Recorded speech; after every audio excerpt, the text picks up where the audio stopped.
Donc, une petite vidéo pour vous expliquer comment coller un insert correctement dans un tube carbone afin que cela puisse aider tous les débutants qui vont du coup devoir coller leurs inserts eux-mêmes. Donc, il vous faut de l'acétone, un coton-tige, forcément votre tube carbone et après on fera le mélange de la colle. Donc, vous mettez de l'acétone sur votre petit coton-tige, hop. Et l'objectif est de venir dégraisser l'intérieur du tube sur une bonne longueur pour enlever toutes les poussières de carbone liées à la coupe et surtout le revêtement interne pour que la colle puisse prendre à l'intérieur. Hop, donc vous voyez le coton-tige, il ressort bien noir de carbone. Donc là, c'est prêt à coller. Donc pour réaliser le mélange de colle pour coller votre insert, il vous faut de la colle bicomposant époxy, c'est ce qui apporte le meilleur collage afin de faire un collage souple et du coup qui va résister aux vibrations des impacts répétés de la flèche. L'insert évidemment qui correspond à votre flèche, un petit bâtonnet, un petit récipient pour mettre la colle et enfin une feuille d'essuie-tout pour justement pouvoir enlever le surplus. Donc première étape, je vais faire mon mélange de colle.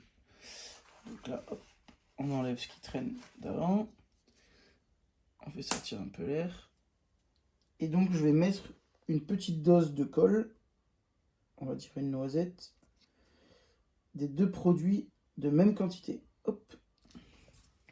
Donc là, évidemment, je rebouche ma colle pour pouvoir la conserver.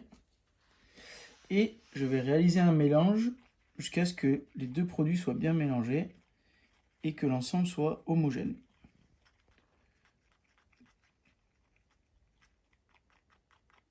Tac.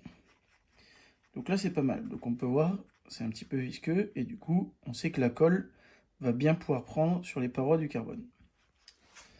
Étape suivante, je vais placer un petit peu de colle sur mon insert en faisant bien tout le tour. Il ne faut pas en mettre trop non plus, mais un petit peu. Hop. Sur la partie rainurée ou les parties quadrillées pour justement pouvoir bien faire adhérer la colle.